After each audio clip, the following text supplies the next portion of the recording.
नमस्कार, आप देख रहे हैं अखंड भारत टीवी और स्वागत है आपका प्राइम टाइम शो अमर हिंदुस्तान में। आपको सीधे ले चलेंगे गुजरात, जहां जनसभा कर रहे ओवैसी के खिलाफ कुछ मुस्लिम युवकों ने वापस जाओ ओवैसी के नारे लगाए और यहां तक कि काले झंडे भी दिखाए गए। यानी जिस मुस्लिम वोट बैंक पर ओवैसी राजनीति करते हैं वही मुस्लिम समुदाय अब ओवैसी के खिलाफ हो गए हैं।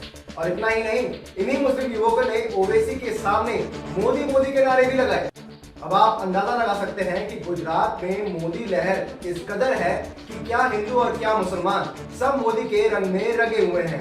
तभी तो पिछले 27 साल से लगातार बीजेपी गुजरात में चुनाव जीतती आ रही है। ओवैसी ने अपने भाषण में तो अपने आप पर यह सवाल भी उठा दिया कि क्या वो एक भड़काऊ भाईजान है। अच्छा, आप जानेंगे, आप देखेंगे कि हमारे यहाँ से जाने के बाद कल कांग्रेस और छोटा रिचार्ज के लोग और भाजपा के लोग कल मीडिया को बुला बुला कर बोलेंगे कि ओवैसी ने जो बातें की है ना वो बहुत गंदी थी, बहुत गंदी बातें की उसने, उसको ऐसा नहीं करना चाहिए था, ये जहां कहीं भी जाता भड़काऊ भाषण देता। अभी के मैं क्या भड़काऊ भाईजान हूं?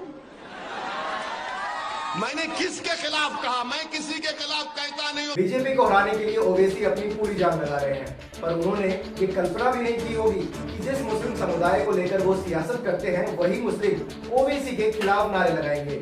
आपने वो कहावत तो सुनी ही होगी कि मेरी बिल्ली मुझे से म्याऊं। कुछ यही हाल अब ओवैसी का है।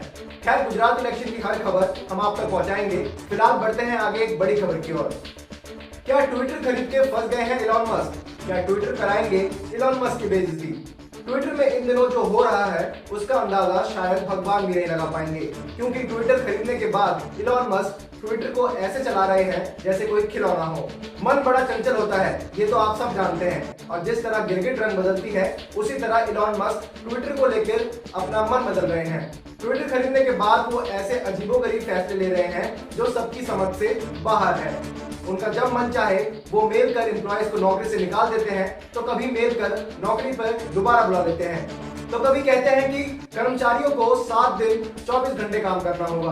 आपको बता दें कि 90% भारतीय कर्मचारियों को वो पहले ही नौकरी से निकाल चुके हैं। और हाल ही में उन्होंने ये ऐलान किया कि ट्विटर यूज करने वाले वेरीफाइड अकाउंट जिनके पास ब्लू टिक है उनको $8 प्रति माह देना होगा। यानी कि इलॉन मस्क अब $8 प्रति माह शुल्क वसूल करेंगे। इसी लालच के चलते सबसे दिमागदार कहे जाने वाले इलॉन मस्क से बहुत बड़ी गलती हो गई है, जिससे उनको भारी ट्रोलिंग का भी सामना करना पड़ रहा है। गलती उनसे ये हुई कि हाल ही में 15 फेक अकाउंट्स को उन्होंने ब्लू टिक प्रदान किया। यानी 15 फेक अकाउंट को ट्विटर ने वेरीफाइड कर दिया, जिसमें एक अकाउंट डोनाल्ड ट्रंप का भी है जो कि फेक अकाउंट है। खबर ये मिल रही है कि पैसे लेकर ट्विटर ने फेक अकाउंट्स को वेरीफाई किया। जब ये मामला बाहर आया तो इलॉन मस्क मुंह छुपाने की जगह ढूंढ रहे हैं। आपको बता दें कि इसके चलते अमेरिका की मशहूर फार्मा कंपनी एली को भी $15 अरब का नुकसान झेलना पड़ा, क्योंकि इस कंपनी की तरफ से एक फेक अकाउंट को ट्विटर ने वेरीफाई कर दिया। फिर इसी फेक अकाउंट से कुछ ऐसे ट्वीट करे गए जैसे कि इंसुलिन दवाई फ्री मिल रही है। इसके बाद इन्वेस्टर और कंपनी में अफरा तफरी मच गई, जिससे कि कंपनी के शेयर्स में भारी गिरावट देखने को मिली और उसके चलते इस फार्मा कंपनी को $15 अरब का नुकसान हो गया। जिसके बाद लोगों में ट्विटर को लेकर नाराजगी और भी बढ़ गई। पहले ही लोग ट्विटर में हो रहे अनियमित और अचानक बदलाव से हैरान परेशान हैं। और जब ये फर्जीवाड़ा का मामला सामने आया तब लोग इलॉन मस्क को ट्रोल करने में कोई कसर नहीं छोड़ रहे। अब सवाल ये उठ रहा है कि क्या दुनिया का सबसे अमीर और सफल आदमी इलॉन मस्क के लिए ट्विटर खरीदना अब महंगा पड़ गया है, क्योंकि उनके द्वारा लिए जाने वाले फैसले अब उन्हीं पर भारी पड़ रहे हैं। और लोगों का ऐसा मानना है कि इलॉन मस्क ट्विटर की नैया डुबा के ही दम लेंगे। ब्यूरो रिपोर्ट, अखंड भारत टीवी।